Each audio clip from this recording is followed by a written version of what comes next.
Bom dia a todas e a todos. A roda de conversa que se inicia agora, intitulada Por um Espaço Acadêmico Antirracista, é uma atividade do segundo Enegrecer, que nesse ano de 2020 traz como tema Educação, Periferia e Negritude. Em um ano tão atípico, em que todos e todas fomos afetadas e afetados pelo efeito da pandemia do novo coronavírus, a segunda edição do nosso evento vem fortalecer o brado de resistência que é um imperativo da luta do povo negro, mais do que nunca.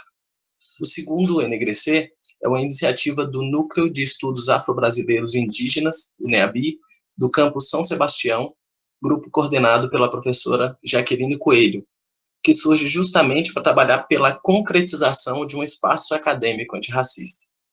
Além disso, o Enegrecer compõe as atividades da quinta semana de Ciência, Cultura e Arte do campus São Sebastião, que conta com uma série de outras atividades, reunindo em um debate franco e comprometido com a educação pública e com a qualidade e a formação profissional de milhares de estudantes, uma série de atividades que pensam esses temas. Acompanhe a programação nas nossas redes sociais, né, para continuarem junto conosco até amanhã. Então, hoje, para conversar um pouco sobre essa questão tão fundamental, né, a construção de um espaço acadêmico antirracista, nós temos aqui duas estudantes, a Ângela Amaral, graduanda de Letras, membro do NEABI e do Levante Popular da Juventude, a Maria Clara, graduanda de Pedagogia, membro do NEABI e participante do grupo de pesquisa Terapeia, e eu, professor Rafael Batista, professor do curso de Letras, dos cursos de técnicos subsequentes, do Instituto Federal de Brasília, do campus São Sebastião.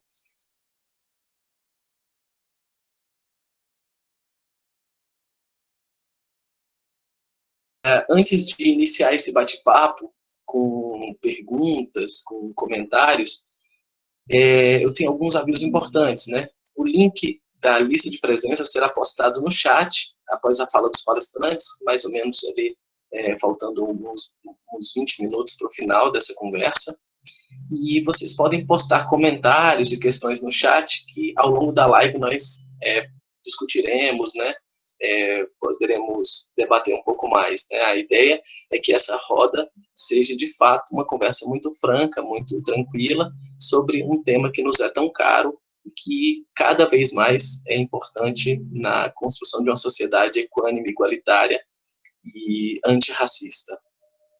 Então, nós poderíamos começar esse bate-papo com números, dados, estatísticas, né, que podem comprovar, né, a realidade tão perversa do racismo que se faz ver na luta cotidiana de milhões e milhões de negras e negros nos mais diversos espaços de atuação do nosso país.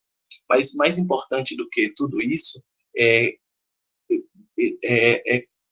conseguir chegar perto, né, desse debate a partir das narrativas de pessoas que vivenciam essa luta cotidianamente. E é por isso que agora eu peço para que a Ângela Amaral, a Maria Clara Pereira, possam se apresentar, né, para vocês, falando um pouco da sua trajetória e de por que elas estão compondo esse espaço conosco, né? Qual é a questão que de fato toca cada uma delas quando nós falamos dessa luta antirracista. Então, eu passo a palavra agora às meninas, cada uma tem 10 minutos mais ou menos para se apresentar. Podemos começar pela Ângela?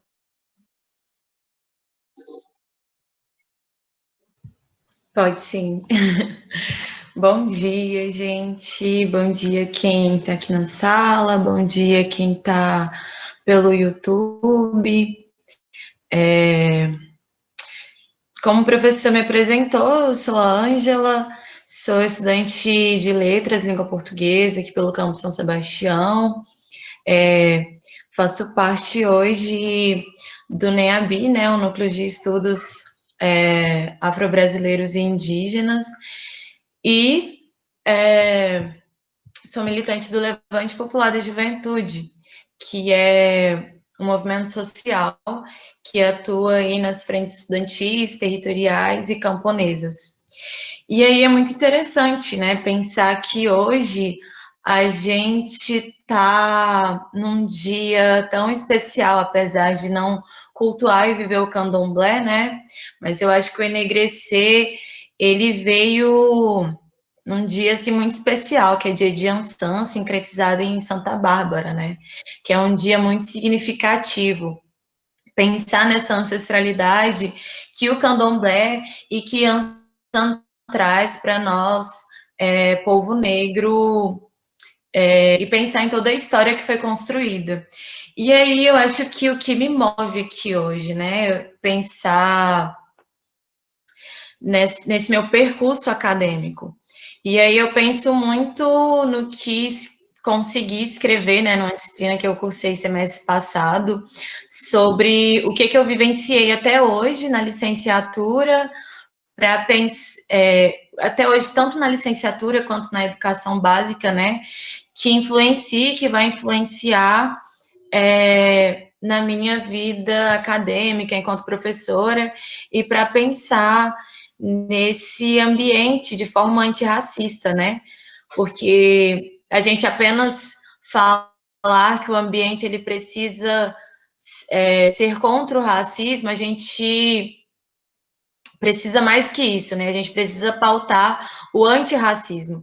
E aí pensar no antirracismo como um espaço que nós, enquanto pessoas negras, possamos viver e possamos habitar, sem que ao menos a gente pense que um dia a gente possa sofrer algum tipo de violência. E aí eu penso que nessa escrita que eu tive a oportunidade nessa matéria, né? E aí eu acho que eu vou tentar muito nesse diálogo com a minha fala trazer luz à visão que Bell Hooks trouxe e traz e trará, e aí pensando muito nessa pessoa que está aí tentando estudar um pouco mais de Bell Hooks, né?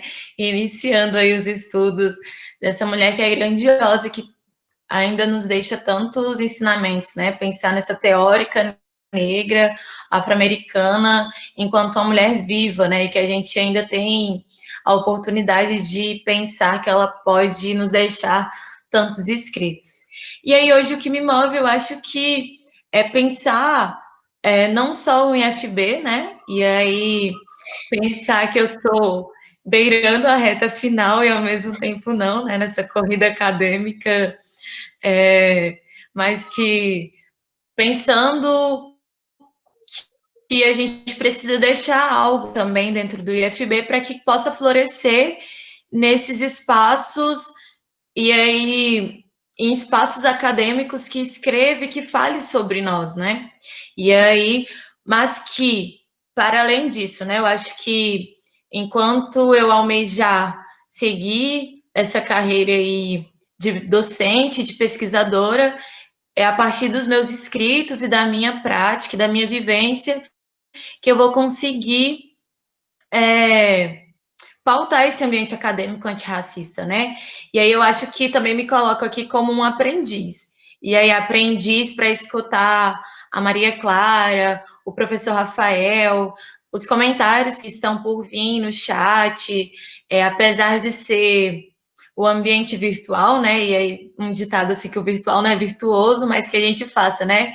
Esse virtual minimamente virtuoso, que a gente consiga aprender e ensinar mutuamente, né? E aí, pensando muito nessa prática da Bell Hooks, né? Nessa pedagogia engajada e nesse ensinamento para que a gente possa transgredir. E aí, ela bebe muito, assim, de Paulo Freire, né? E aí, tem até uma parte, assim, de um livro dela que ela fala que Paulo Freire salvou a graduação dela, né? Que a prática educacional, a forma com que Paulo Freire traz a educação salvou, e eu acho que eu levo isso também para a minha vida, né? Paulo Freire salvou a minha graduação de certa forma, mas Bell Hooks, ela vem salvando esse finalzinho, assim, de uma forma fantástica, né? Pensar em todos os desafios que são colocados enquanto um corpo negro dentro da universidade, né?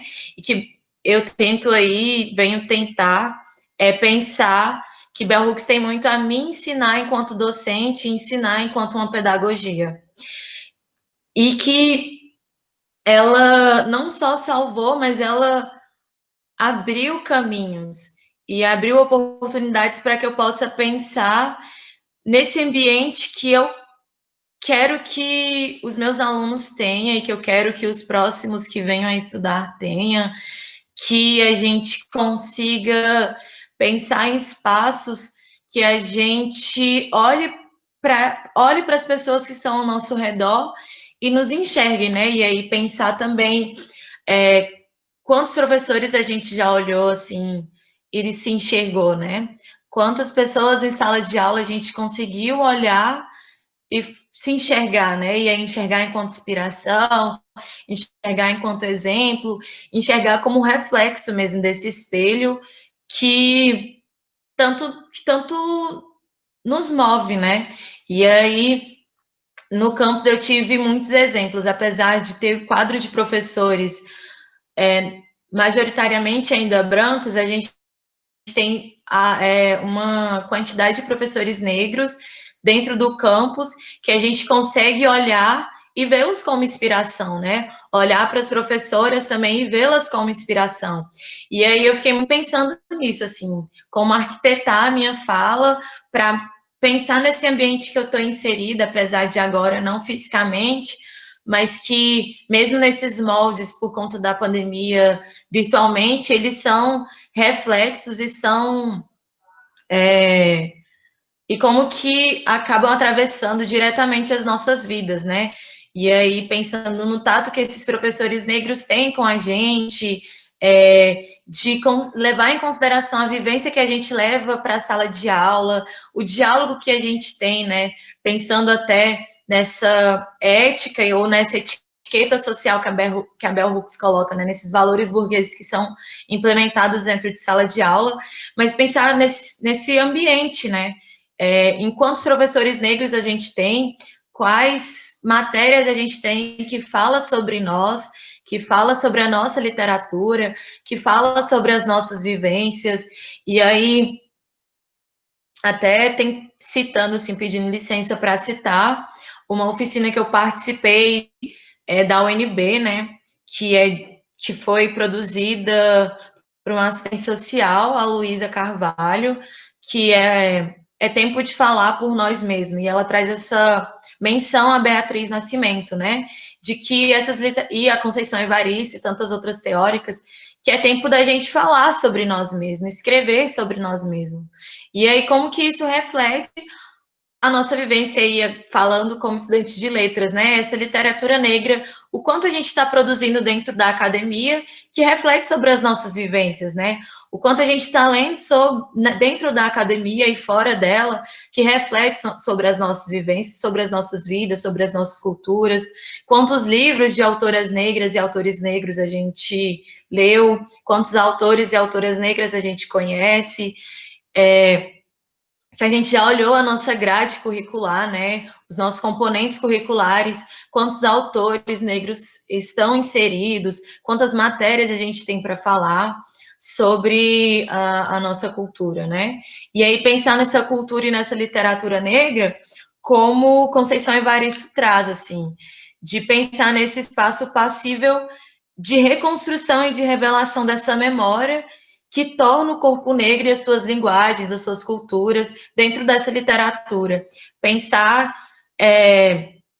dessa literatura e dessas linguagens, como que a gente consegue olhar para ela e agir na sociedade. E aí, tentando resgatar também o que traz Paulo Freire e Bell Hooks, assim. Eu acho que de início é isso, para não passar também, eu sou um pouco tagarela, né, para não passar dos meus 10 minutos, mas para a gente ir também dialogando e esperando comentários que eu possa ou não dar conta de comentar, assim, mas eu acho que essas reflexões para a gente dar conta dessa conversa, né, pensar nesse espaço acadêmico, quantos de nós estão inseridos nesse espaço que ainda é dito e visto como privilégio para nós, corpo negro, e mais privilégio ainda para nós, corpo negro, LGBT e periférico.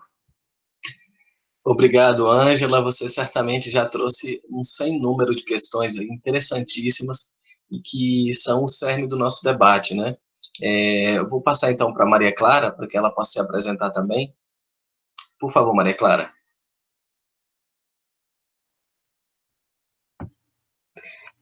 Primeiramente, bom dia. Eu já fui apresentada, né? Eu gostaria muito de agradecer, né, por estar ocupando esse espaço aqui, porque para mim é um espaço de voz muito importante. Como o professor Rafael já disse, eu sou membro também do NEABI, né? E eu gostaria muito de agradecer ao evento Enegrecer, que é o segundo ano que a gente está aqui presente. E muito feliz também de estar participando sempre das organizações dele, né? E do evento maior que a gente tem, que é o Ser Negra, que tem sido um evento, assim, muito importante também. E aí, o convite hoje aqui foi para falar sobre a educação antirracista. E aí, dentro da minha fala, eu tentei colocar um pouco da minha trajetória, né? De como eu entrei no campus e do que eu tenho tentado fazer um pouco dentro dele. E é isso. Eu tenho 22 anos, moro aqui na cidade ocidental e eu estudo no campus São Sebastião, né? Eu sou a segunda pessoa da família a conseguir um diploma numa faculdade pública. A primeira delas foi a minha tia, né? Que ela também é professora e mulher negra. Assim, a minha avó, que também é mulher negra, eu tenho muito orgulho dela. Ela não teve condições de estudar na época dela, né? Mas ela é sempre a pessoa que incentiva e vibra quando a gente conquista algo assim. E aí, como eu já comecei a falar da minha trajetória, né? Eu tentei entrar na UNB durante 2 anos para psicologia. E aí, até então, eu não tinha conseguido nota. E aí, eu pensei, né? Parei para pensar, porque eu gosto muito da educação. E aí, eu decidi tentar a pedagogia, né? E aí foi quando surgiu a oportunidade de entrar no IFB, em 2018. E eu entrei por cotas de escola pública e por cotas eu entrei como parda. Só que na época eu fiquei assim muito em dúvida na hora de assinalar, né, se eu colocava preta ou parda, porque até então eu não tinha uma ciência de que o pardo ele é tido como um termo mais pejorativo e vem de um processo que ele é ligado ao movimento eugênico, né, que aconteceu lá em 1800, na tentativa de embranquecimento da população através de estupro de mulheres negras, indígenas e asiáticas. Então, aí voltando ao campus, né, hoje como membro do NEABI e também por ter um PIBIC, o meu PIBIC, eu acho ele muito importante porque um dos fatores, assim, além da distância, né, de morar aqui em Ocidental e frequentar o Campo São Sebastião, eu sempre senti, assim, muita dificuldade com a escrita acadêmica, porque a escola, ela não chega a preparar a gente para tal, né. Então, hoje, com o PIBIC, eu estou conseguindo desenvolver melhor, né, a minha escrita, e já participei de outros projetos, como o PIBID também. E aí o meu PIBIC hoje, ele se chama Mulheres na Educação, Nós Resistiremos, que ele trata justamente de questões que envolvem a questão da permanência das alunas dentro do curso e que, de certa forma, ajuda a lidar com as marcas que o machismo e o racismo e todo tipo de preconceito tem deixado na gente, assim, a partir de muita reflexão. E o objetivo, né, é nos fortalecer enquanto estudantes, mulheres negras, e nós iremos resistir. E eu sou muito grata também pelo meu orientador ser uma pessoa negra, e não só por ele ser uma pessoa negra, mas ele ser compreensivo das questões que a gente trata e ser uma pessoa também acolhedora, né? que é o professor Demétrios. Então, e aí voltando à questão do pardo, segundo dados da última pesquisa do IBGE sobre o censo da população, negros e pardos, brancos representam 44,2%, negros só representam 8,2% e pardos 46,7% da população. E o que esses números eles representam para a gente?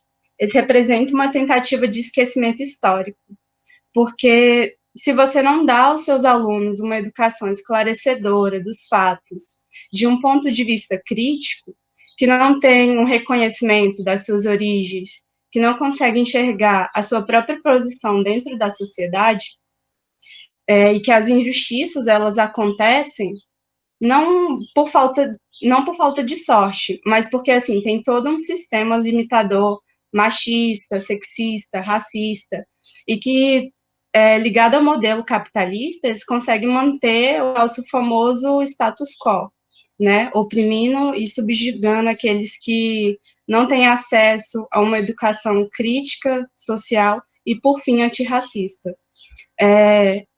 E o que eu estou querendo dizer aqui não é que agora todo mundo que se considera pardo vai passar a ser negro, mas que se enxergar como uma pessoa negra é um processo que ocorre de dentro para fora, e através de reflexões pessoais e sociais. E aí eu acredito que eu ainda estou iniciando esse processo, né, porque eu ainda tenho toda uma vida para me descobrir, e é isso. Obrigado também, Maria Clara. Como é interessante perceber que as nossas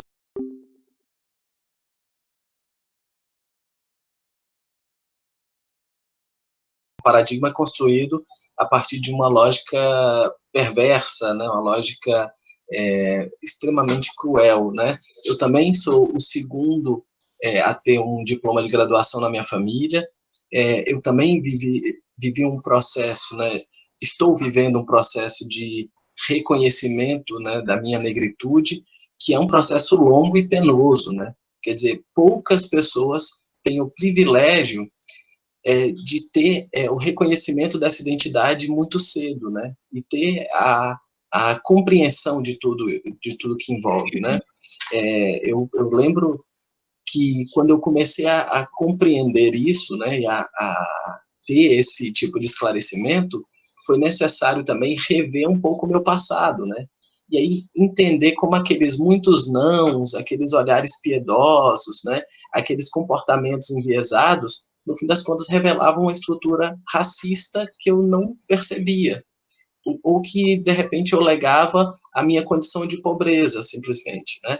Então, o processo, né, de reconhecimento da negritude, ou de redescoberta da negritude, também envolve a questão de entender a sua ancestralidade, mas, sobretudo, também de ocupar o seu lugar nesse momento histórico, né? Então, por isso eu quero agradecer a vocês já por terem iniciado com questões tão importantes, né?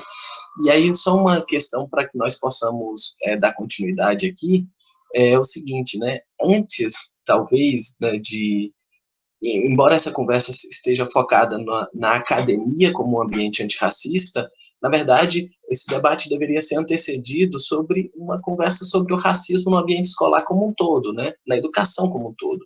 Porque nós somos, desde a mais tenra infância, né, a mais tenra idade, lançados a um processo formativo assentado em valores racistas, como se pode constatar numa série de práticas pedagógicas, né, de livros, de narrativas, ou da ausência de narrativas, da seleção de conteúdos que compõem um currículo racializado, um currículo europeizado, embranquecido, eurocêntrico, e com todas as marcas de uma sociedade que ainda vive à sombra da estrutura escravista, né? Então, foi importante que vocês trouxessem uma série de informações já tão abrangentes, para que nós possamos dar continuidade aqui à conversa, né? A Cíntia Viana escreve no chat, eu não tinha esse conhecimento sobre o termo pardo, conforme a Maria Clara nos falou. E o Natan Vieira escreve, também tive dificuldade em me assumir como negro, né? Para mim era mais confortável me assumir como uma pessoa parda. E aí esse assumir, o Natan coloca inclusive entre aspas, né? Porque é um termo interessante aí de se pensar também, né? Como se a gente tivesse que declarar alguma coisa para alguém, né? E como a Maria Clara falou, essa descoberta é muito de dentro para fora, né? Então, Maria Clara, Ângela estão recebendo aí vários elogios sobre a relevância de suas falas, e eu fico muito contente também de poder dividir esse espaço com vocês. Para aproveitar então aí a conversa que a Ângela apontou e que a Maria Clara reforçou, né, eu só queria então tentar sintetizar algumas questões que nos interessam aqui nessa questão de construção de um espaço antirracista na academia, né?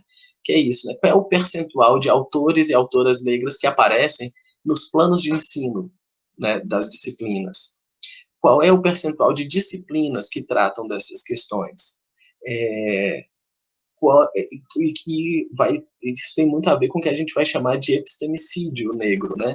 Ou de racismo epistemológico, que mais só do que suprimir, né, esses autores, também inviabiliza a produção científica deles. E por isso que esse espaço é tão importante, né, quando tanto a Ângela quanto a Maria Clara vem trazer as suas produções acadêmicas também, né, a sua participação em grupos de pesquisa, que isso é uma forma de tornar visível também a produção do nosso conhecimento, né? E qual o percentual de obras literárias escritas por negros e negras que nós lemos ao longo da nossa formação? Ou que espaço, né, a história da África ocupa nas aulas de história, para além do secundarismo da narrativa escravista, né? Qual é o debate que o pensamento e os pensadores negros ocupam na matemática, na filosofia, na sociologia, nas artes inclusive também para além do exotismo? Então, essa é uma questão que eu queria que vocês comentassem um pouco, né? Como, ao longo de toda a formação, nós vamos vivendo esse silenciamento. E tem uma pergunta do Genilson de Custódio, né? Que eu acho que, inclusive, é mais para Maria Clara, mas se a Ângela quiser comentar também, se elas poderiam falar mais sobre essa questão dos pardos. Então, vamos tentar comentar um pouco sobre isso, né? Sobre a trajetória da educação, se em algum momento também houve a quebra desse silenciamento, se houve alguma iniciativa antirracista que tenha sido importante também para vocês ao longo da sua trajetória. E se depois vocês puderem comentar também um pouco sobre essa questão dos pardos, da definição de pardo, por favor, fiquem à vontade. Quem quer começar? Eu acho que eu posso falar, assim, né, sobre esse percurso acadêmico, assim, e como que isso se deu para mim, assim. Eu acho que, primeiro, assim, tá no mesmo espaço que a Maria Clara, para mim é, assim, além de um orgulho, assim, é uma admiração, né? E pensar de todas as nossas conversas, assim, e o quanto a gente aprende uma com a outra, né? E aí me tocou muito, assim, a forma com que ela trouxe, assim, a trajetória dela. Enfim, fiquei um pouco emocionada aqui, mas pensando nisso, né, e no meu percurso acadêmico, assim,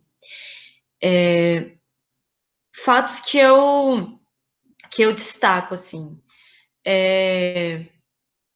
hoje, se eu uso um turbante e se hoje eu tenho essa característica e aí ancestral de usar um turbante, até de falar dessa forma ancestral, ancestralidade, foi graças ao grupo de leituras negras, assim, de que a gente teve a oportunidade, assim, de ter, eu fico até emocionada, mas de ter como coordenação e organização da professora Jaqueline, né? Eu me aproximei dela e eu a conheci fora do campus, mas saber que ela entrou que ela ia entrar no campus, para mim, foi de uma felicidade muito grande, assim, de ver a sua escrita acadêmica, saber sobre o que ela pesquisava. Por muito tempo eu não enxergava na letras, então, assim, foi um embrolho muito grande para mim, e aí, às vezes, ainda né? Eu almejo hoje fazer outro curso, assim, almejei fazer outro curso, eu não me enxergava na letras, mas foi ver a professora Jaqueline, o professor Rafael, que eu ainda não tive contato de sala de aula, mas pelo menos a gente tem contato, né, a Bi, de ver a professora Nilzélia, de ter esse contato, sabe? E de que pensar que a gente também está rodeado de pessoas como nós. Eu acho que, para mim, vê-los é me enxergar. E aí, quando penso nessa carga também até de leitura, assim, né? E aí é uma coisa que eu bato muito na tecla. Só no 7º semestre eu vim conhecer Bell Hooks, sabe? Numa matéria com a professora Jaqueline, né? Mas numa matéria falando sobre o eixo. E o porquê, né? Que eu comecei a minha fala falando do Paulo Freire, assim. Eu venho de um campo político que segue a perspectiva da educação popular. E aí eu acho que o atravessamento da Bell Hooks na minha vida foi enxergar que bom também, né, que Paulo Freire não deu conta de todo o debate dessa pedagogia transformadora, transgressora, dessa pedagogia engajada, e que bom que a gente tem Bell Hooks vivendo na mesma década que a gente, né, para a gente pensar nessa pedagogia e nesse olhar antirracista. E aí, eu só tive contato com Bell Hooks agora no 7º semestre. Eu só vim ter contato com outras literaturas, assim, no fim, sabe? Apesar de estar nesse limbo, né, de formar ou não, mas nesse fim. E por que a gente só está tendo contato no fim e não lá no 1º semestre? Ou pensar em práticas educativas e usar lá na prática de ensino pedagogas negras, porque nas literaturas, e aí posso passar muito despercebido agora na minha mente, mas assim, nas literaturas a gente tem pouco contato com a literatura negra. E aí eu estava até fazendo esse levantamento, né, assim, bem passada de olho, porque hoje eu estudo sobre questões agrárias, e aí eu estou refletindo o currículo do IFB dentro das questões agrárias, mas eu voltei um pouco para pensar e refletir, assim, como que está colocado autores e leituras negras dentro. E aí eu fui pensar assim, por que a gente não estuda tão a fundo a história da língua portuguesa com a influência do Banto? E aí vendo muito a influência que teve ontem a palestra com Tiganá, né? E já ter tido a oportunidade de ter tido ele no campus. Por que a gente não está falando sobre um defeito de cor dentro da universidade? Por que a gente não está falando de literaturas que atravessam? E aí nessa encruzilhada de interseccionalidade, me atravessa de me enxergar e de enxergar os meus ancestrais, as minhas ancestrais, aquelas que se foram, aquelas que ainda virão. Eu acho que dentro, e aí eu acho que eu até me perdi, assim, mas dentro desse meu percurso acadêmico, eu acho que o que mais eu senti falta foi de ler e me enxergar. E aí, pensando nesse epistemicídio, nesse embranquecimento, essa estrutura colonizadora que se deu e que se dá ainda à academia, né? A gente tem essa oportunidade de o IFB e dos institutos federais virem um governo que tentou minimamente se preocupar e inserir as pessoas negras dentro do universo do ensino superior, e que a gente está tendo tantos outros retrocessos, né? E pensar também que esse governo que a gente teve anterior a esse que a gente está tendo, pensar também no reflexo que se dá em sala de aula, né? e pensar nas políticas públicas que foram criadas para que hoje eu estivesse, por ter entrado com cotas raciais de escola pública, é pensar nos professores negros que estão inseridos, é olhar para o IFB aí, desde 2008, né, sancionado como lei os institutos federais, essa rede federal, que tem como missão tornar não só a educação uma forma mais democrática, tem como missão também pensar da forma profissional para que a gente haja nesse país de forma democrática, né, na construção de uma sociedade democrática e que a gente possa pensar também, né, como que isso se dá no espaço de tempo que isso se deu, né? E aí a gente tem a oportunidade de ver os institutos federais inseridos estrategicamente em espaços que atende a juventude, e não só a juventude, né, mas que atenda a classe trabalhadora. E pensar na classe trabalhadora é pensar que ela tem raça, ela tem gênero e ela tem classe, né? É pensar estrategicamente como que isso foi dado.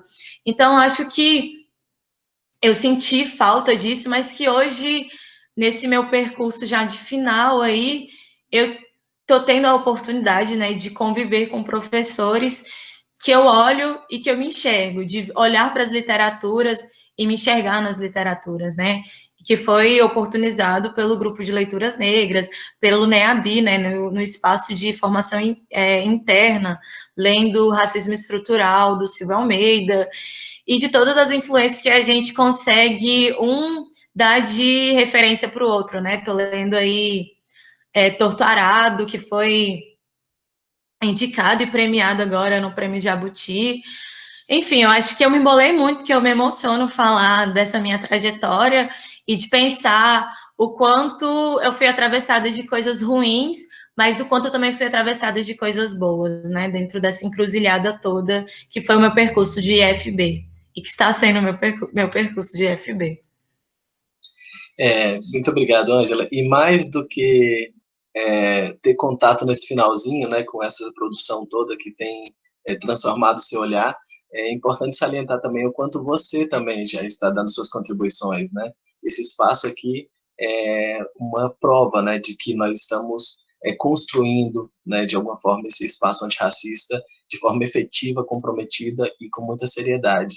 Obrigado. Maria Clara, por favor, fique à vontade.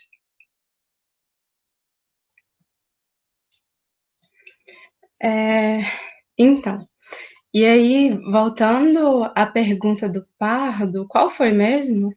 Deixa eu ver se eu acho aqui no chat. Era se você poderia falar um pouco mais sobre essa questão tá. Da declaração como pardo, de alguma forma também servia a uma espécie de embranquecimento e que tem, de alguma forma, relação com uma lógica eugenista. Não, sim, a questão do pardo, né? Se a gente for parar para pensar, o pardo seria o quê? O surgimento de uma nova raça, né? É uma coisa assim para a gente parar e refletir mesmo, porque os índios já estavam aqui quando os brancos chegaram e depois foram trazidos negros. E o que são os pardos, né? E aí é um processo realmente de autorreflexão, né? De você olhar para os seus ancestrais, para os seus pais, para os seus avós, e olhar para a cor deles mesmo e pensar, né, no seu quadro social, onde você está inserido na sociedade, e como você entende esse processo, né? Para também se enxergar, para tentar refletir sobre isso e tentar perceber como você está inserido nessa sociedade, né? E aí, voltando à questão da educação antirracista, né? Por que é importante a gente estar sempre reforçando? Partindo do ponto de vista que a nossa educação ela é centrada no eurocentrismo e ela ainda é uma educação do colonizador. Não que a gente tenha que desprezar, né? Mas aí nós, que defendemos uma educação mais global e interdisciplinar, a gente deve adotar uma postura, né, que condiza com o nosso discurso, pesquisando sobre outras formas de ensinar, outros conteúdos, fazendo uma conexão entre a realidade do aluno e a sala de aula, para aquilo que ele está aprendendo em sala venha fazer sentido e tenha utilidade no dia a dia dele, né? Que é como o Paulo Freire coloca, a nossa constante ação-reflexão, né? E para mim o Paulo Freire ele é muito importante, não só por ele ser um grande educador, mas ele tem um grande impacto também na sociedade, né? E aí tem uma pesquisa do Lucas Mota Veiga, que ele utiliza o Frantz Fanon como base, né? O Fanon, ele é um psiquiatra e filósofo negro que coloca questões dos efeitos psíquicos do racismo colonial lá na França, né? O artigo do Lucas fala sobre saúde mental da população negra e de como essas pessoas, quando tratadas por um psicólogo negro, a resposta é muito mais satisfatória. Ou então, os alunos negros, quando vem um professor em sala de aula que é negro também, ele passa a ver naquele professor a própria imagem projetada, ou seja, ele se sente representado. E aí, quando eu estava no segundo ano do ensino fundamental 1, né, um bebê,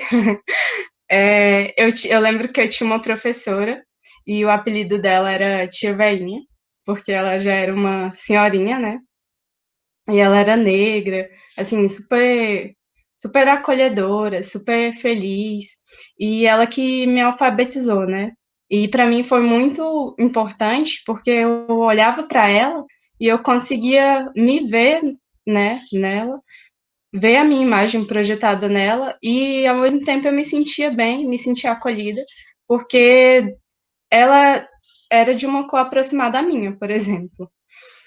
Mas, então, e o racismo, ele é estrutural, não tem como a gente negar isso, né? E eu vou dar um exemplo, assim, de como isso acontece no nosso campus, por exemplo, né? Como a Ângela já falou, majoritariamente, a maioria dos nossos professores são brancos, né? Dentro do campus e dentro do próprio curso de pedagogia, sendo que as licenciaturas, de modo geral, elas são consideradas de elite, o que as tornam tecnicamente, né, um pouco mais acessíveis às mulheres e pessoas negras, por exemplo.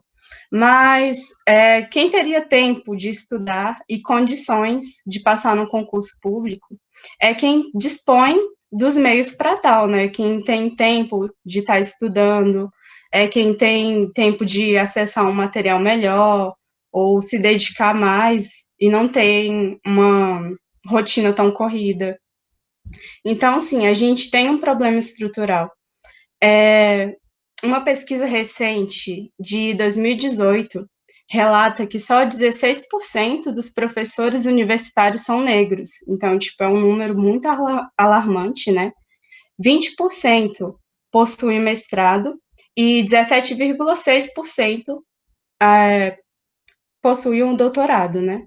Os estudantes negros, em geral, eles precisam trabalhar e, geralmente, as bolsas de mestrado e doutorado, elas têm um valor muito baixo, de cerca de 1.200, 1.400, e o estudante negro, geralmente, ele precisa trabalhar e sustentar a família. Então, não tem como ele se dedicar a uma bolsa e ter que trabalhar ao mesmo tempo.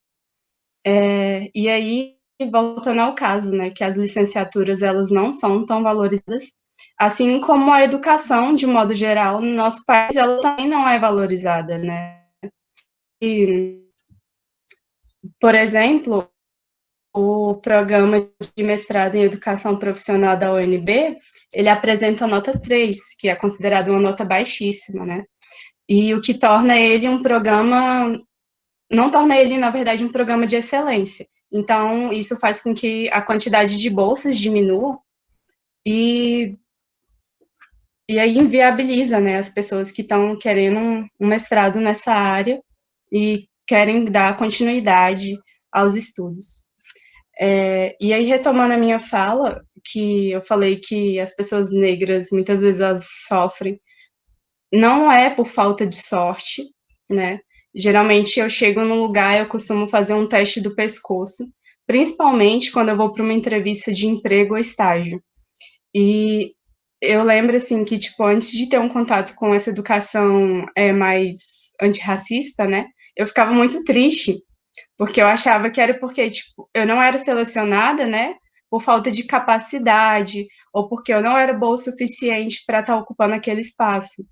E aí, depois de ter uma educação, assim, mais crítica, né, da realidade, eu passei a compreender que, na verdade, isso não depende só de mim, que o racismo, infelizmente, ele está estruturado na nossa sociedade. E aí tem um outro estudo da Banage, que é uma psicóloga lá de Harvard, que ela identificou uma queda na homofobia nos últimos anos em 30%. Assim, não é uma previsão, mas se essa tendência continuar nos Estados Unidos, que é onde ela está fazendo a pesquisa, né, a previsão seria que em 7 anos a homofobia seria eliminada. E comparando esse estudo, no caso das pessoas negras, ela fala que levaria mais ou menos 60 anos para isso acontecer. Mas a preferência, por exemplo, por pessoas de peles mais claras do que pessoas de peles mais escuras, levaria, em média, 138 anos para ser mudada, né? Então, são estatísticas, assim, preocupantes. Mas isso tudo dentro de políticas de educações antirracistas, anti-homofóbicas e etc. E às vezes, assim, eu ouço muito, mas você nem é tão escura assim. Gente, tipo, não existe um aparelho para medir a negritude, sabe? E, tipo, nem por isso eu deixo de sofrer racismo. E é isso. E reforçando isso, né, Maria Clara, não existe um aparelho para medir a negritude, e também é importantíssimo salientar, né, que esse debate ele é extremamente importante para todos nós, negros e negras, mas também e principalmente, talvez, para as pessoas brancas, né? Isso é um debate que deve envolver também a discussão sobre branquitude, né, e sobre o privilégio branco. Então, esse argumento já é problemático de todo modo, né? Eu vou ler alguns comentários aqui, né? A Alaina escreve assim: tenho orgulho por ter tido professores negros, pois me ensinaram que o valor do ser humano não está contido na cor, mas sim em seu interior. Obrigado.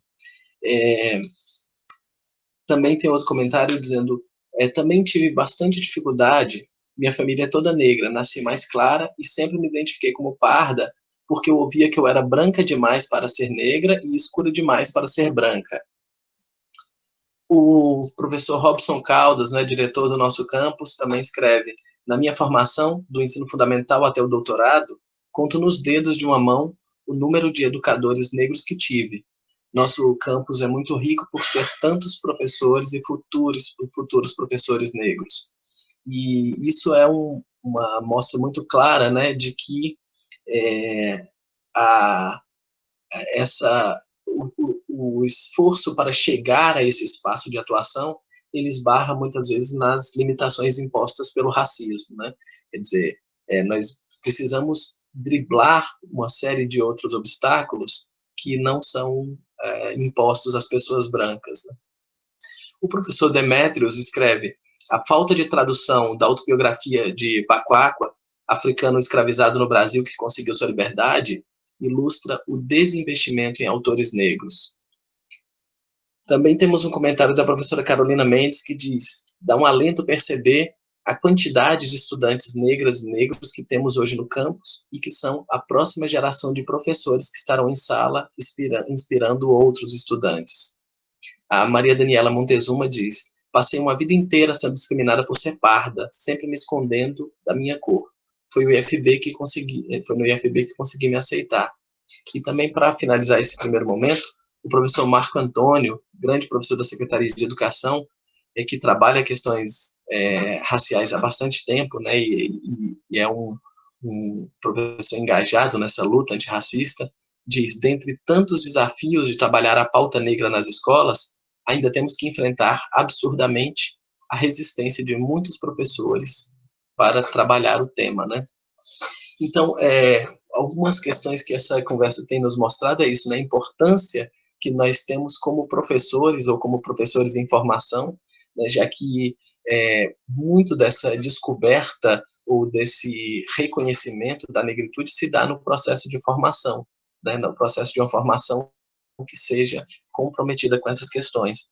E a Maria Clara trouxe uma questão também muito legal, que é sobre a saúde, né, da população negra, e como ter contato, né, ter como terapeuta uma pessoa negra pode fazer diferença no fim das contas. E aí a importância também de, para além de sermos maioria nas licenciaturas, ainda que seja uma maioria pouco expressiva, é preciso que nós ocupemos também outros lugares, é preciso que nós sejamos também vistos e reconhecidos na medicina, né, na psicologia, no direito e em outras tantas áreas, para que de alguma forma a sociedade possa representar minimamente a sua veracidade, né? Eu vou apresentar uma questão que é uma questão que é sobre isso, né? Como nós podemos, para além também da nossa sala de aula, que é um espaço já de grande, importantíssima atuação, promover um espaço institucional antirracista. O que eu quero pensar junto com vocês é o seguinte: de fato, a mudança no currículo, a formação dos professores, o diálogo com os professores é importante e talvez seja o principal caminho, né, de desconstrução do racismo. Mas se nós falamos aqui que nós vivemos um racismo estrutural, e esse racismo estrutural tem como uma das dos seus sustentáculos o racismo institucional, é preciso também pensar como as instituições devem se transformar como um todo. Então, pensando na nossa realidade do IFB, ou pensando nas instituições educacionais, fora da sala de aula, é possível criar outros caminhos de reflexão sobre o racismo? Como é que vocês pensam isso, assim?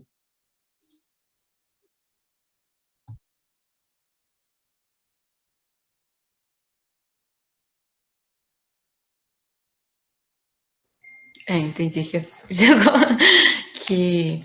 que é para eu falar, assim. Eu acho que, com certeza, né? A gente fala muito do espaço educacional e acadêmico por pensar nessa estrutura e como se estruturou, né?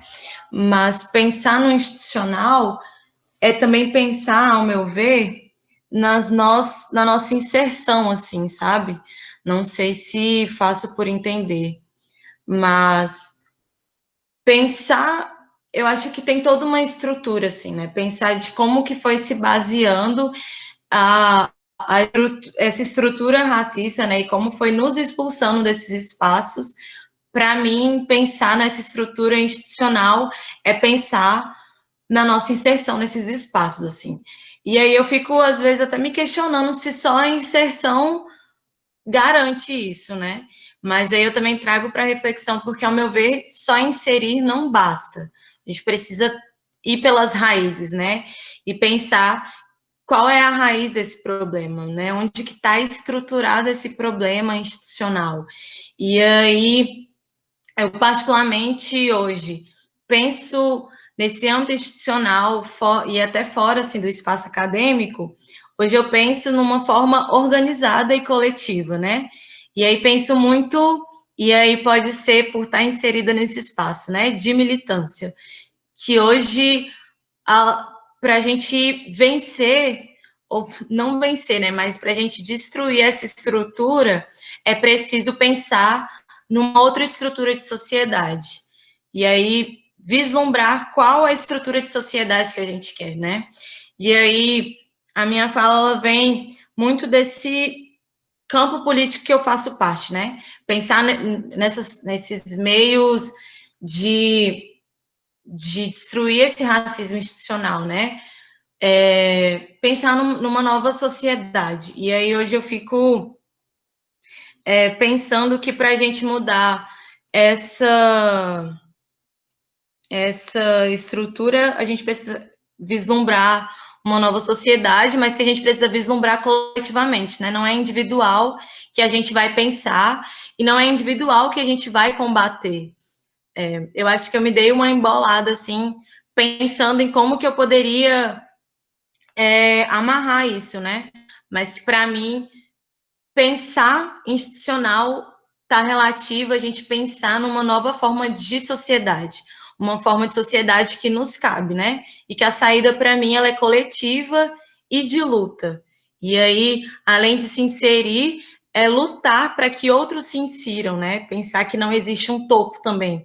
É pensar que outras pessoas se insiram e que a gente possa, dentro, fazer a mudança, né? Pela raiz que a gente derruba e destrói aí o que está florindo e florescendo negativamente.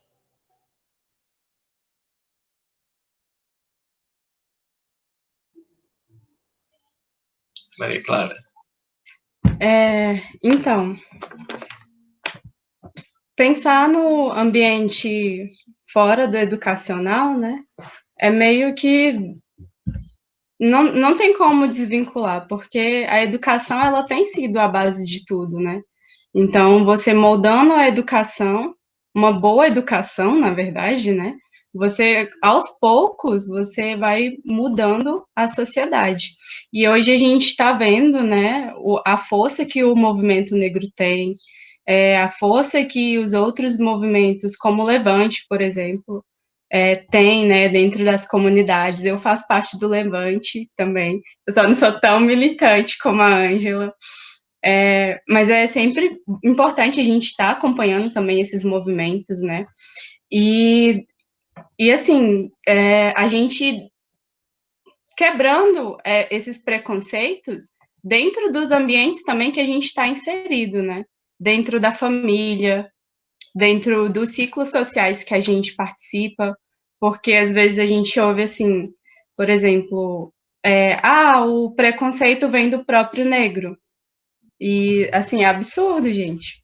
Eu posso dar mais um exemplo, né, da minha vivência, que dentro da minha família eu tive que meio que me libertar, né, porque, por exemplo, eu sempre, quando era criança, eu tinha um cabelo assim, só que aí, aos 7 anos, alisaram o meu cabelo, e aí, 7 anos de idade, gente, e aí depois disso eu fui, tipo, uma dependente química, e como eu dependia dos outros também, né, sempre repetindo isso de alisar o cabelo e tal, até eu fazer 17 e tomar uma decisão de que eu não ia mais usar o cabelo daquela forma, né.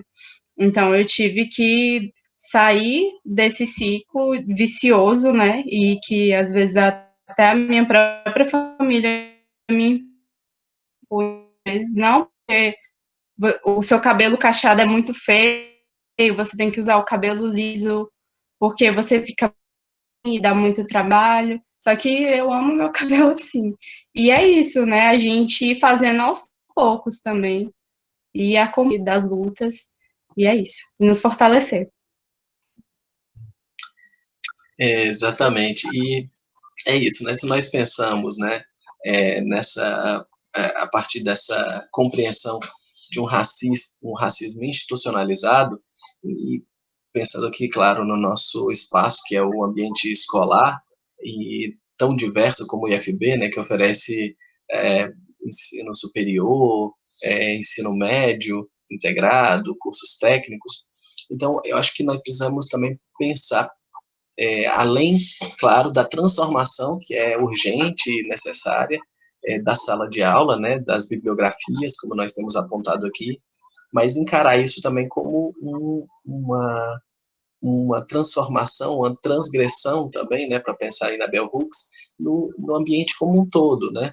Entender que é preciso criar espaços de escuta, né, que sejam significativos, né? É preciso trazer isso para um debate que seja, de fato, pensado pela coletividade. É preciso garantir o acesso também, né, seja de estudantes, seja de professores, seja de servidores. E, sobretudo, também eu acho que um dos principais pontos aí que nós apresentamos aqui, ainda que não esteja na centralidade, é pensar sobre a saúde mental da população negra, né?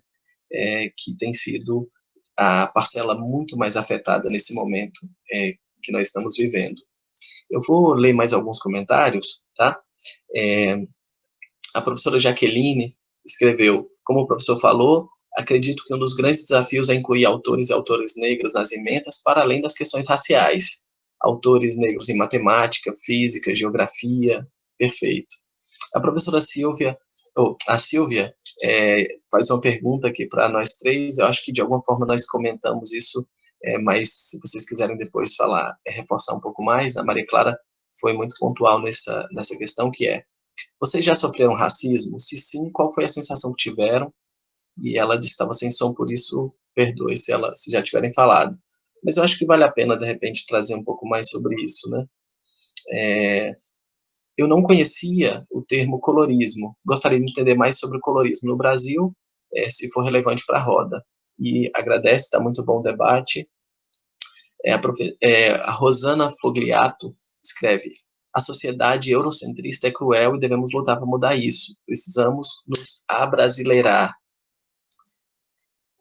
Mais um comentário aqui que eu vou fazer. A Manu escreve: sim, é importante não despolitizar o racismo.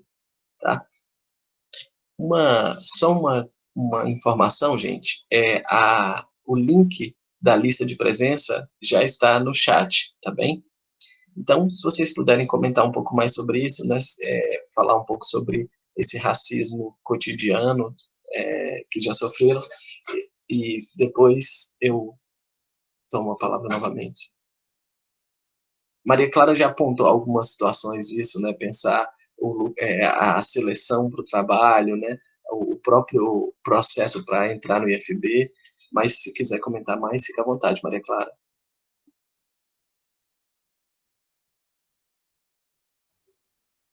Então, eu já coloquei algumas questões, né? E a questão do racismo é muito triste, porque você não escolhe o dia, você não escolhe o momento, né?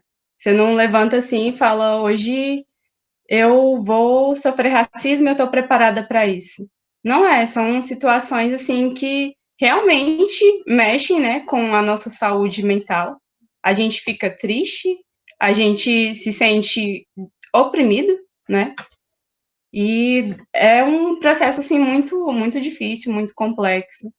E assim, se eu for falar todas as situações de racismo que eu já sofri, a gente não termina hoje. Então, essa questão, né? A gente parar e pensar assim, tipo, a questão que a professora Jaqueline colocou também, né? Que o pardo, ele também não deixa de ser preto.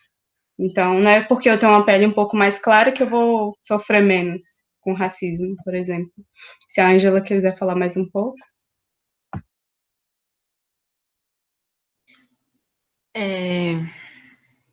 Nossa, eu anotei tanta coisa que eu até me perdi, assim. Mas eu acho que pensar no racismo, né? Se eu também fosse falar todas as vezes, assim, que o racismo me violentou, a gente ficaria por horas, assim. E o racismo, ele parece uma sombra, né? Que nos persegue, assim, cotidianamente. E aí, fiquei pensando nessa perseguição do racismo, né? Ou a gente consegue alguma coisa e a gente tem que ter uma eterna gratidão por ter conseguido aquilo, ou a gente se menospreza por todo tempo, né? E aí, quantas vezes a gente não foi tão grata a alguém, e aí, para mim, essa gratidão hoje está muito ligada ao branco, assim, quantas vezes a gente não foi tão grata àquela pessoa branca por ter conseguido aquele emprego para você, por ter feito algum favor para você, e quanto a gente não ficou tão amarrado nisso. E, ao mesmo tempo, o quanto o racismo nos coloca na posição de sempre duvidar da gente, né, da nossa capacidade. Eu acho que, além de todo o racismo vindo de outras pessoas, e que é uma forma muito perversa, eu acho que é como que ele invade, né, o meu ser, assim, como que eu ainda deixo ele se reverberar dentro de mim. E para mim ele vai muito nessa autossabotagem, de não me sentir suficiente e de não achar saídas, assim, de não perceber aonde está o motivo de eu não estar me sentindo suficiente para tal coisa, né? E de como isso vem para mim muito ligado à forma com que é estruturado assim o racismo nas nossas vidas, né? Então, se eu fosse falar de todas as vezes que eu sofri racismo, a gente ia ficar por muito tempo aqui. Mas eu acho que o racismo ainda hoje me paralisa, né? Me deixa estagnada. E é assim que eu me sinto. Então, quando eu não consigo escrever alguma coisa, ou não me sinto suficientemente possível para escrever sobre aquilo, para mim tem traços de racismo aí reverberando, né? Quando eu não tenho autoestima para pensar ou para me colocar nesse lugar também como intelectual, o racismo está aí operando, né? Então, acho que o racismo me dá esse sentimento de paralisia, porque eu não sei reagir às vezes, a maioria das vezes, né? Eu vou pensar depois, ou vou sentir depois, vou chorar depois, ou vou gritar imediatamente, ou chorar imediatamente, mas de uma forma muito estagnada e paralisada. E aí eu acho que para comentar também, né, a Maria trouxe muito essa questão do pardo, do negro, as pessoas também comentaram. Não sou nenhuma grande assim pesquisadora, né? Vou ousar aqui dizer um pouco sobre, mas eu acho que a gente se coloca muito de pensar em como que a gente também tem uma leitura social, né? Então, como que você, ao se enxergar enquanto uma pessoa parda, acha que as outras pessoas estão te lendo socialmente? Como que você está inserido socialmente? Quais são os locais que você transita socialmente? Acho que isso também fala muito sobre o ser pardo, o ser negro, né? E aí tem uma expressão que a gente usa muito, assim, apesar de não ser, a gente não poder levar o pé da letra, né? Mas tentar fazer uma ponte sobre isso, é pensar que a polícia, ela sabe. E aí, às vezes, apesar de ser uma afirmação tão direta e não problematizar tão em cima do pardo, eu acho que ela traz uma característica da gente pensar, né? E pensar também nessa estrutura de pardo e de negro, pensa também no genocídio da população negra, que para mim está muito imbricado, está muito pensar nesse pardo, né, também é pensar nesse extermínio, pensar também nesse pardo que hoje está nas periferias, né? Então, a polícia sabe quem é o pardo, quem é o negro, quem é o branco. A sociedade, às vezes, e aí na sociedade mesmo, né? Não as pessoas que dissimulam essa leitura, mas na sociedade te lê socialmente como negro. E aí muito explicitado nos lugares que você transita, nas oportunidades que você já teve, na cultura que você tem, na sua classe social, da forma com que você se veste. Eu acho que a gente tem uma leitura muito ampla, né? E aí não pensar apenas nos cenóticos, que a gente também precisa pensar, mas que a gente também precisa pensar nessa leitura social, cultural, como que isso está colocado, né? E aí eu acho que alguém citou sobre colorismo, né? E aí eu acho que a gente. Cai? Tá travando? Voltou? Pensar que a gente, sempre que a gente pensa nesse colorismo, a gente pensa em estudar sobre a negritude, né? E aí eu venho escutando muito de grandes pessoas e grandes intelectuais negros, que a gente tem até falado muito num artigo que se transformou em livro, se não me engano, uma tese, que a gente precisa estudar também o branco, o embranquecimento, assim, a gente falta muito para estudar sobre a negritude. Olha, meu Deus, morar em São Sebastião é isso, né? O carro de som, vendendo alguma coisa, anunciando alguma coisa, periferia e movimento. Mas que a gente precisa pensar nesse colorismo estudando a branquitude. Então, colocar a branquitude como pauta de estudo também, né? A gente sempre é colocado como a negritude como pauta de estudo, a gente precisa, então, pensar nesse colorismo como a branquitude como nessa pauta desse estudo, né? Pensar como que se deu essa miscigenação e como que o colorismo, às vezes, se pauta ainda de uma forma de colonizar e dessa forma de se colocar ainda nessa cultura europeia, né? Não sei se eu consegui falar sobre tudo isso, porque foram muitas anotações, né? Mas eu acho que para encerrar assim, né? Quando o professor fala de tudo isso e falou sobre a saúde da população negra, acho que a gente consegue também pensar sobre esse pardo, né? Pensar quem são as pessoas pardas e as pessoas negras, quem são as pessoas que mais estão sendo assoladas nesse momento, né? Quem mais está sofrendo nesse momento de pandemia, né? E aí pensar nesse sofrimento tanto psíquico quanto material, a comida que está sendo colocada, o emprego que está faltando, a saúde mental que não está a mesma e que está cada dia pior. Eu acho que a gente consegue enxergar essa estrutura de pardo, brancos e negros também, infelizmente, nesses sofrimentos e nessas violências que são acometidas e que foram tão escancaradas nesse momento de pandemia e nesse momento que a gente consegue ver o quão desigual é a nossa sociedade, né? E aí, desigualdade social e racial dentro da sociedade. Obrigado, meninas. De minha parte, eu também queria comentar algumas situações, assim, pensando nessa pergunta da Silvia, né, sobre como nós nos sentimos quando nós sofremos alguma espécie de racismo. Eu me lembro novamente de uma contribuição da professora Jaqueline, né? Nós somos o fã-clube da professora Jaqueline, que numa reunião, certa vez apontou brevemente sobre uma pesquisa feita que demonstrava que as crianças negras nas creches são estatisticamente menos cuidadas, né? Quer dizer, que existe uma diferença de tratamento, isso nós sabemos, mas que isso é quantificado, né? Assim, como elas vão ter menos cuidado do que as crianças não negras. E eu lembro que essa informação, para mim, foi um choque muito grande, porque eu tive de olhar para o meu filho, que vai fazer 2 anos, e pensar como é que eu começo a explicar para ele isso, né?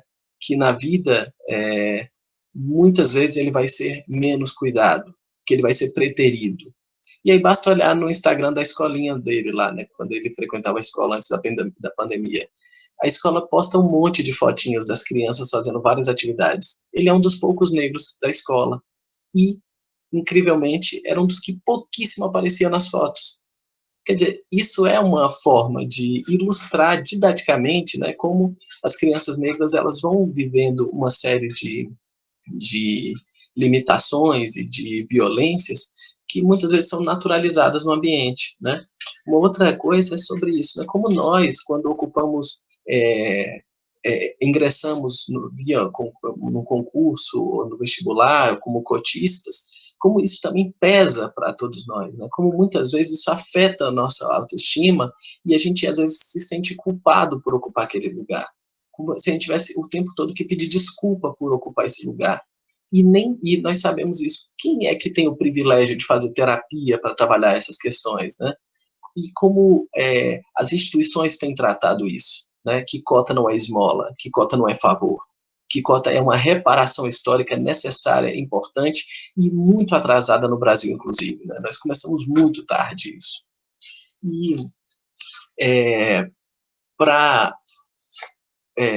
dar continuidade aqui, eu vou ler alguns comentários rapidinho e depois vou passar para um espaço de considerações finais, tá certo? Só lembrando que o link para a lista de chamada está no chat, tá, pessoal? Então, o professor Marco Antônio escreve também que a Lei 10.639, de 2003, vem como um alerta para que nós, educadores, possamos ensinar e debater em sala de aula a história e a cultura de nossos ancestrais africanos e afro-brasileiros. Outro comentário da Thaís Lopes diz: devemos lutar pela pedagogia decolonial e antirracista. O Renan escreve: a professora Jaqueline pontuou isso na fala dela na quarta, e acho importante também a gente usar o negro como referência para vários contextos, pois é comum só lembrarem da gente no dia 20 de novembro, mas podemos falar de ciência, tecnologia, cinema, literatura. Já dizia Emicida: permita que eu fale, não das minhas cicatrizes, fecha aspas. Então, eu agradeço muitíssimo aqui a participação de vocês. Já começando a encaminhar aqui a nossa fala final, eu quero passar então para Maria Clara, para a Ângela, um espaço para elas fazerem suas considerações finais, fazerem uma fala final, e depois eu encerro a sala com alguns avisos, tá bem?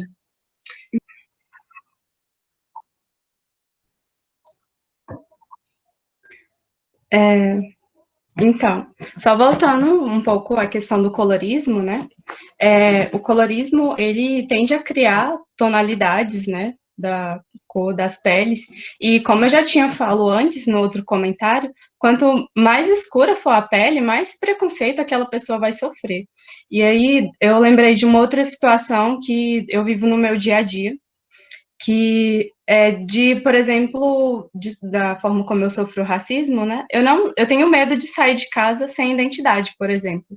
Então, sempre que eu vou a algum lugar, eu levo comigo a identidade. E aí, para encerrar minha fala, né? Eu quero ressaltar a importância de a gente ter uma educação antirracista, principalmente para nós que a gente logo, logo também vai estar em sala de aula, né? E vai estar repassando conhecimentos. E eu queria deixar alguns questionamentos. Assim, quantos autores negros você tem lido ou tem utilizado em sala de aula? Quantas referências negras você tem? Quantos artistas negros você tem escutado? E no nosso campus, a gente é maioria, né? Então, por consequência, também, as bolsas de auxílio emergencial e permanência são os alunos negros que dominam, mas as de pesquisa não. Então, será que está sendo feito um processo, assim, considerando todos os aspectos, sabe? É algo da nossa realidade que a gente tem que parar para pensar e cobrar mesmo, entende? E ser antirracista é uma posição que a gente toma, né? É uma posição que a gente tem que estar sempre alerta aos fatos e principalmente às nossas próprias atitudes. É uma posição que a gente tem que ocupar, não só no mês da consciência negra, né, como já foi dito nos comentários, mas todos os dias, em todos os lugares e em todos os momentos. E eu escrevi um poema justamente para esse momento e eu peço a liberdade de recitar para vocês. Só um momento. Lutar. Porque nada é igual, tudo é tão real, e a gente vive para crescer. Porque, se tudo fosse preto, não faria diferença. Então, por que escolher por fora, mas não ver por dentro? Abaixe o volume do seu mundo. Abra sua mente para ele tudo. Soe como algo quer. Vamos acordar. Lutar. Constante combate a que e a quem. Luta por todos aqueles a quem o sistema mantém, aprisionados, subjugados. Luta pela vida, luta por direitos, luta por respeito, luta por educação, luta pela vida de um irmão. Antirracista, sim. Em um mundo tão cruel, o que nos resta? Compreender, levantar e lutar. E é com esse poema que eu encerro e agradeço imensamente ter participado dessa roda. Muito obrigada.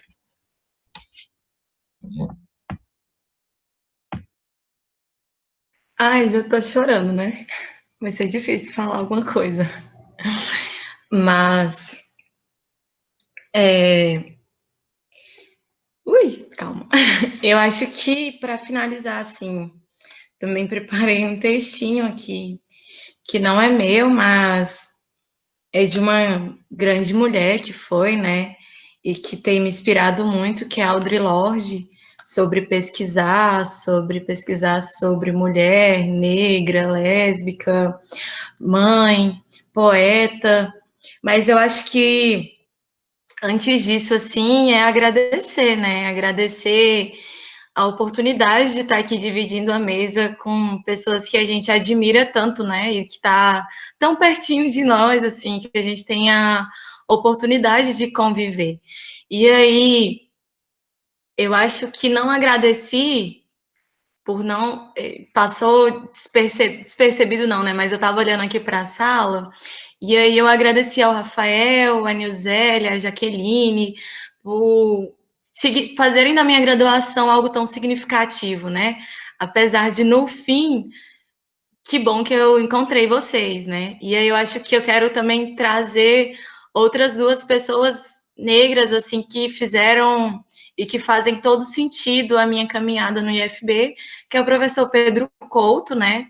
Que tanto me ensina, assim. É um professor amigo, né? Eu acho que todos que eu citei são professores amigos. E aí, amigo da forma com que a gente também quebra essa etiqueta social que foi imposta pelos valores burgueses que a gente não troca, a gente não consegue trocar esse afeto e esses ensinamentos, né? E é o Marcos, que é da assistência estudantil, né, assistente social, que tanto fez significar a minha caminhada, né? Então, agradeço imensamente a oportunidade de estar aqui hoje. E aí eu termino aqui com um textinho da Audre Lorde, para que a gente possa refletir sobre os silêncios que são impostos, né? E como que a gente consegue quebrar esses silêncios, assim. Quais são as palavras que você ainda não tem? O que você precisa dizer? Quais são as tiranias que você engole dia após dia e tenta tomar para si, até adoecer e morrer por causa delas, ainda em silêncio? Para algumas de vocês que estão aqui hoje, talvez eu seja a expressão de um dos seus medos, porque sou negra, sou mulher, sou lésbica, porque sou quem sou, uma poeta negra guerreira fazendo o meu trabalho. Então pergunto, vocês têm feito o trabalho de vocês? E é claro que tenho medo, porque a transformação do silêncio em linguagem e em ação é um ato de revelação individual, algo que parece estar sempre carregado de perigo. Mas minha filha, quando contei para ela qual era o nosso tema e falei da dificuldade com ele, me respondeu: fale para ela sobre como você jamais é realmente inteira se ficar em silêncio, porque sempre há aquele pedacinho dentro de você que quer ser posto para fora. E quanto mais você o ignora, mais ele se irrita e enlouquece. E se você não desembucha, um dia ele se revolta e dá um soco na sua cara por dentro. Então, que a gente faça desse silêncio, linguagem e ação para que a gente aí não apanhe dessas tiranias que a gente engole todos os dias, né? Muito obrigada. Muito obrigado a vocês.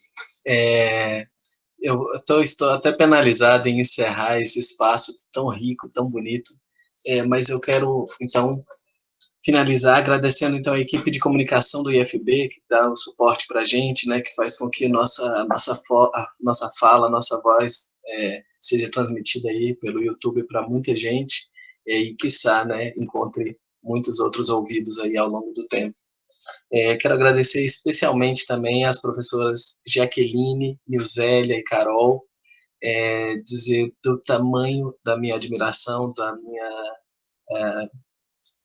do carinho que eu tenho por elas, né, e agradecer pelo tanto que eu tenho aprendido com elas todos os dias e com outros tantos, né, como a Ângela citou também, que estão construindo com a gente esse caminho tão bonito, né.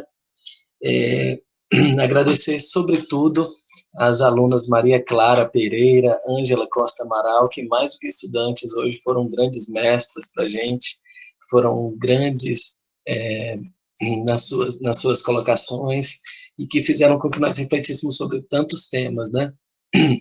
Eu agradeço muito poder ter a oportunidade de ouvir vocês e de aprender.